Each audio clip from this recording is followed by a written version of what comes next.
Hello friends, welcome to my YouTube channel GDS GK classes. साथियों, continue करेंगे फिर से एसएससी जीडी कांस्टेबल की क्लास को। आज के इस क्वेश्चन में आपको करंट अफेयर के साथ साथ काफ़ी ज़्यादा इंपॉर्टेंट टॉपिकों से क्वेश्चन लिया गया है। तो वीडियो क्लास तक बने रहिएगा। वीडियो पसंद है तो लाइक कमेंट शेयर करिएगा, चैनल को सपोर्ट करिएगा। जल्द ही आपके इस चैनल पर group D, railway group D और उत्तर प्रदेश खंड सहायक भर्ती के लिए बैच देखने को मिलेगा। तो उसके लिए भी आप ज्वाइन कर सकते हैं हमारे जीडीएस जीके क्लासेस को। स्टार्ट करेंगे फर्स्ट क्वेश्चन से कि इनमें से किसे प्रथम भारत रत्न पुरस्कार नहीं मिला था। ठीक है, 1954 के करीब में भारत रत्न पुरस्कार दिया गया था। तो सबसे प्रथम जो आपका भारत रत्न दिया गया था वो 3 लोगों को दिया गया था। ठीक है, तो उसमें से कौन कौन व्यक्ति थे जिनको ये मिला था?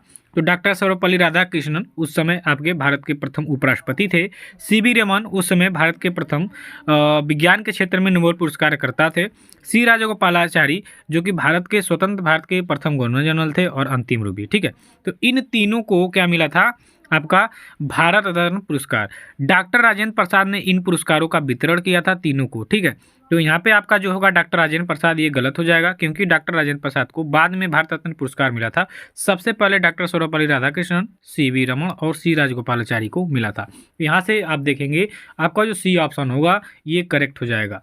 इसके बाद आप नेक्स्ट क्वेश्चन की तरफ चलेंगे कि राष्ट्रीय किसान दिवस किस तिथि को मनाया जाता है। स्वर्गीय चौधरी चरण सिंह की बात करेंगे तो इनकी स्मृति में किसान दिवस, राष्ट्रीय किसान दिवस मनाया जाता है। ठीक, स्वर्गीय जो चौधरी चरण सिंह जी हैं, ये उत्तर प्रदेश के मुख्यमंत्री और भारत के प्रधानमंत्री के रूप में भी कार्य किया है इन्होंने। तो मनाया जाता है 24 दिसंबर को राष्ट्रीय किसान दिवस। तो ऑप्शन नंबर यहाँ पे आपका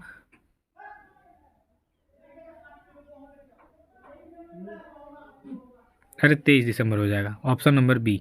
ठीक है, चलिए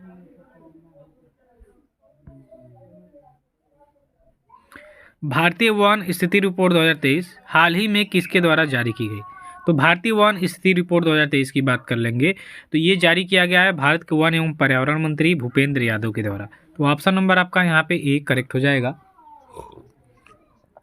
कि भारतीय वन स्थिति रिपोर्ट 2023 हाल ही में भूपेंद्र यादव के द्वारा जारी की गई। इसके बाद आपका नेक्स्ट क्वेश्चन है, भारत वन स्थिति रिपोर्ट 2023 के अनुसार किस राज्य में सर्वाधिक वन एवं वृक्षावरण क्षेत्र बढ़ा है?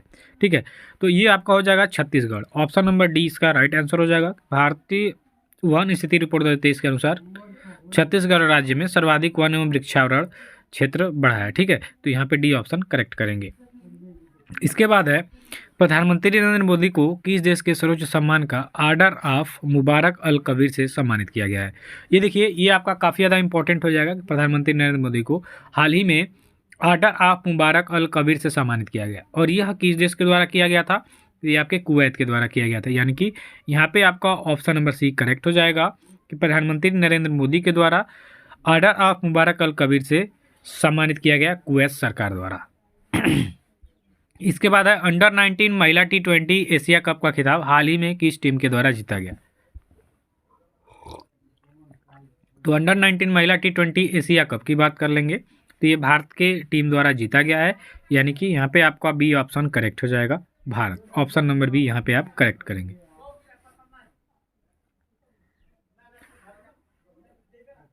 विश्व पर्यटन दिवस कब मनाया जाता है? यहाँ पे आपका क्वेश्चन है कि विश्व पर्यटन दिवस। ये देखिए, ऐसे ऐसे क्वेश्चन आपके एग्जाम में पूछे जाएंगे। जो आप रटे हुए हैं दिवस उससे नहीं क्वेश्चन आएगा, जो नहीं रटे हुए हैं क्वेश्चन, ठीक है, जो टफ है जिसको हम छोड़ देते हैं वही क्वेश्चन में आपका आता है। जैसा कि मैंने रियलाइज़ किया यूपी PCS के एग्जाम में कि जो हम लोग दिवस रट के गए थे उसमें से एक ऐसे समझ में आ रहा था, एक दो, लेकिन वो पूछा था बढ़िया लेवल का जिसे हम लोग इग्नोर कर दिए थे। तो यहाँ पे आपका हो जाएगा 27 सितंबर को विश्व पर्यटन दिवस मनाया जाता है। ए ऑप्शन करेक्ट हो जाएगा। इसके बाद है, चर्चित आटाकामा मरुस्थल किस महाद्वीप में स्थित है? यहाँ पे आटाकामा मरुस्थल की बात की गई है। तो जो चर्चित आटाकामा मरुस्थल है साथियों, ये आपके दक्षिणी अमेरिका महाद्वीप में स्थित है। तो बी ऑप्शन यहाँ पे आपका करेक्ट हो जाएगा।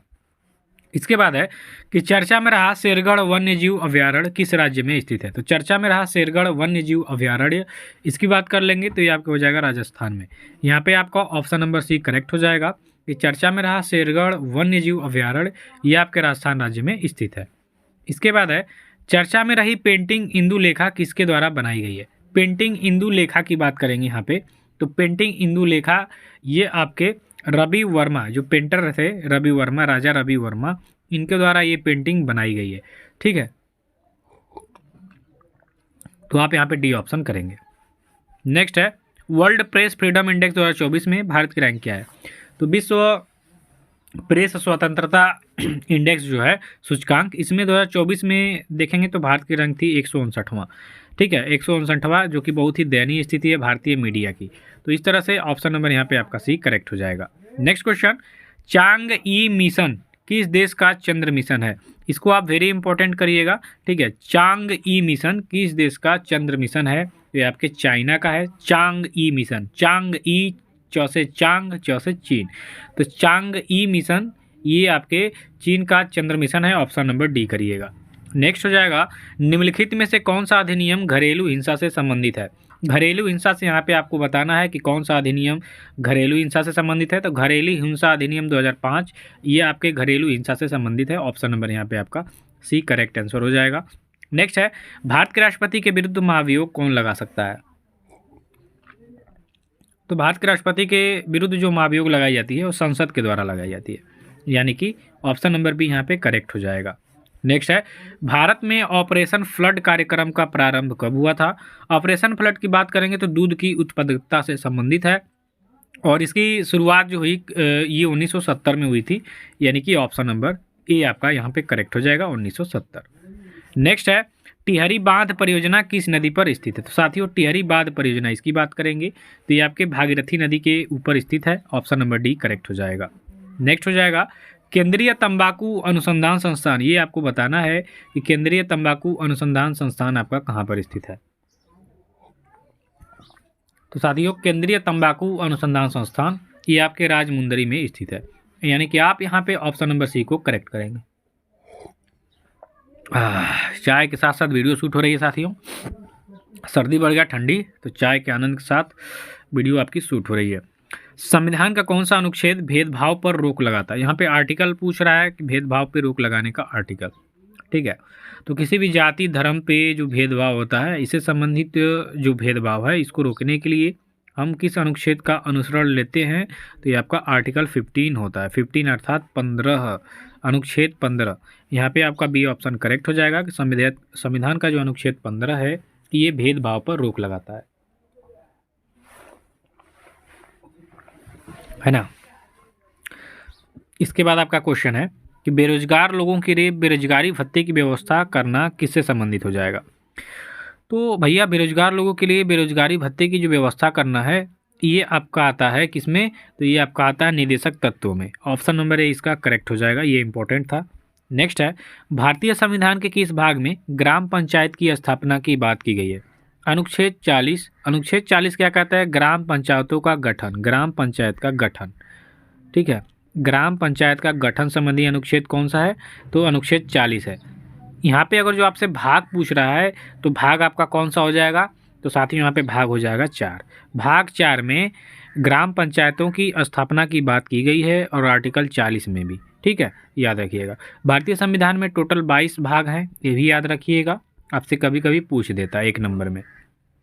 जीवाणुओं को नष्ट करने के लिए निम्नलिखित में से किस गैस का प्रयोग किया जाता है? तो क्लोरीन जो होता है साथियों, क्लोरीन का प्रयोग हम जीवाणु को नष्ट करने में करते हैं।